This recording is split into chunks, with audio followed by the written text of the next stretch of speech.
72-এ আমরা সংবিধান প্রণয়ন করতে পারি নাই। এই সংবিধান যারা লিখছে এরা পাকিস্তানের দ্বারা নির্বাচিত।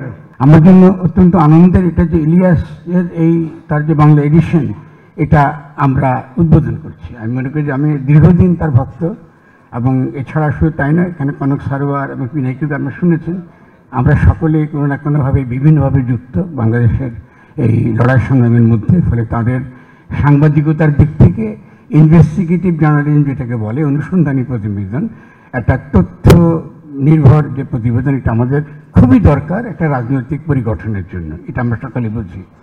আর একটু আগে খসরু খুব সুন্দর কথা বলেছেন যে আমাদের মধ্যে ঐক্য লাগবে।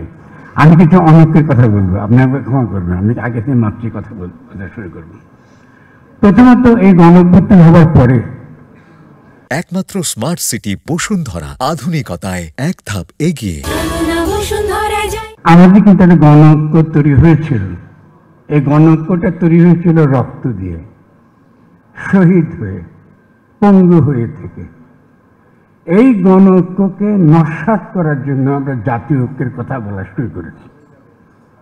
এটা আমাদের শহীদদের প্রতি প্রতারণা, গণঅভ্যুত্থানের প্রতি এটা অসম্মান। কিছু কিছু শব্দ ব্যবহার শুরু হয়েছে গণঅভ্যুত্থানের পরপরই। সেটা হচ্ছে যে এই সরকার নির্বাচিত সরকার নয়। তার মানে ভোট দিলেই শুধু জনগণ নির্বাচন করে, রক্ত দিয়ে যারা নির্বাচিত হয় ওরা নির্বাচিত নয়। আর আমাদের হলো বাংলাদেশে একটা মাত্র কাজ হলো প্রতি 5 বছর পর পর আমরা কারা আমাদেরকে লুট করবে, কারা আমাদেরকে লুণ্ঠন করবে, ওদেরকে নির্বাচিত করা। তো এটা তো বাংলাদেশ হতে পারে না, এই জন্য তো আমরা শহীদ হইনি। তাহলে আমাদের দরকার গণ ঐক্য, যার ভিত্তিতে গণ অভ্যুত্থান হয়েছে। 2 নম্বর প্রশ্নটা হচ্ছে এই যে আপনি যখনই জাতীয় ঐক্যের কথা বলেন, আমাদেরকে বলা হয় শেখ হাসিনা ছাড়া আবার নির্বাচন করো। যে শক্তিকে আমরা পরাজিত করেছি, নির্বাচনের নামে তাদেরকে আবার পুনর্বাসিত করবার চেষ্টা চলছে। এটা খুবই দুঃখজনক। ফলে জাতীয় ঐক্য কথা তো মুখে বললে হবে না। বা আজকে যদি আমরা খারাপ ভাষায় যদি ইলিয়াস বলো কি পিনাকি বলো কথা বলে, ক্ষোভ থেকে এই কথাগুলো আসে। এটা আমাদেরকে বুঝতে হবে যে আমাদের গণ ঐক্য দরকার। গণ ঐক্যটা কি হয়েছে? 5 তারিখে একটা গাঠনিক মুহূর্ত বলে, যারা রাজনীতি পড়েন বা রাজনীতি সম্পর্কে জানেন, ইতিহাস বোঝেন, সে যে কোনো বিপ্লবের ইতিহাস আপনি দেখবেন, এই সময়টাকে বলে গাঠনিক মুহূর্ত, কনস্টিটিউটিং মুভমেন্ট। এই গাঠনিক মুহূর্তের পরে একটা রাষ্ট্র গঠনের কাজ শুরু হয়, নির্বাচনের কাজ শুরু হয় না। নতুন রাষ্ট্র গঠনের কাজ শুরু হয়, সরকার নির্বাচন আসে পরে। আগে রাষ্ট্র বানান, তারপরে সরকার করেন। কিন্তু আমাদের কি বলা হলো, না না না না 3 মাসের মধ্যে নির্বাচন দেন, এরপরে 6 মাসের মধ্যে নির্বাচন দেন। এখন এদের গেছে যে ডিসেম্বরে আপনার নির্বাচন হবে।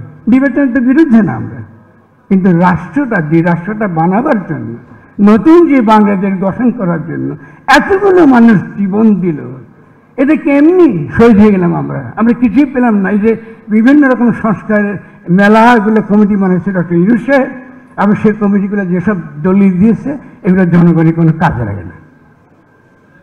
তো এটা করার জন্য আমরা এত বড় ঘটনা ভিতর দিয়ে গেছি।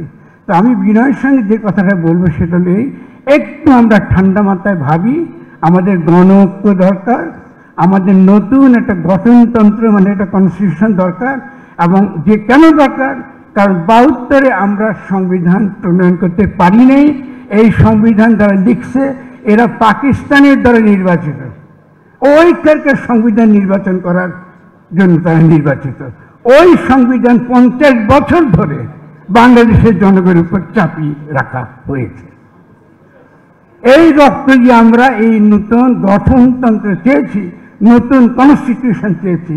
কিন্তু আমাদের প্রধান যে রাজনৈতিক দল, যাদের কাছ থেকে আমরা আশা করেছি তারা এই 50 বছরের ইতিহাস বুঝবেন, 71-এর লড়াই বুঝবেন, জিয়া রহমানের লড়াই বুঝবেন, তারা আমাদেরকে নতুন বাংলাদেশ গঠন করতে দেবেন। এখন আমি কিছু সতর্কবাণী বলে শেষ করব, যে সময় খুব কম। আমরা খুবই খারাপ সময়ের দিকে যাচ্ছি। 1 নম্বর খারাপ সময় হচ্ছে এই যে পুনর্বাসনের ফ্যাসিস্ট শক্তিকে পুনর্বাসনের একটা সক্রিয় রাজনীতি জাতীয় ঐক্যের নামে এবং বড় বড় বৃহৎ রাজনৈতিক দলের নামে এখানে হাজির আছে। এটা একটা বিরাট বিপদের জায়গা। 2 নম্বর বিপদের জায়গা হচ্ছে আমরা ভারত বিরোধী আগ্রাসন আমরা চাই না। আমরা অবশ্যই ভারতের আধিপত্য থেকে মুক্ত হতে চাই।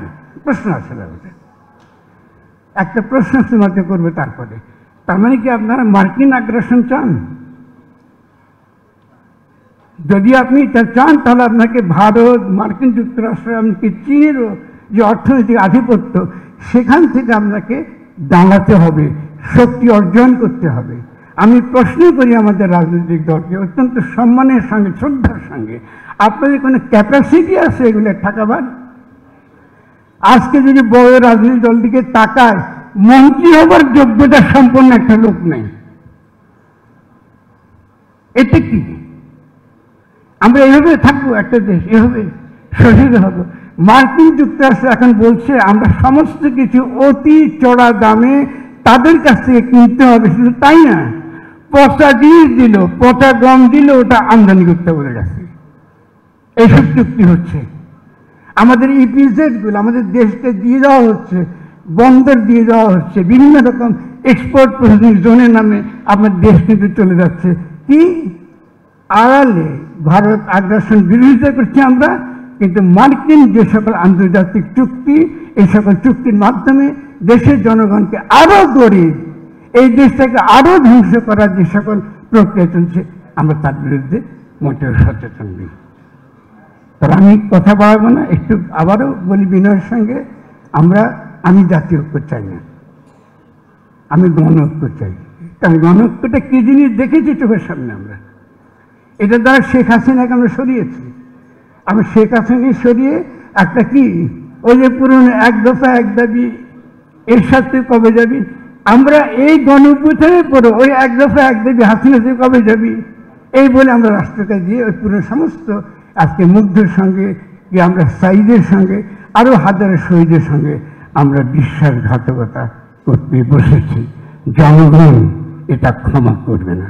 যে সকল দলগুলো এই রাজনীতি এখনো পর্যন্ত বহাল রাখছে, বাংলাদেশের ইতিহাস থেকে তারা বিতাড়িত হবে। সকলকে ধন্যবাদ।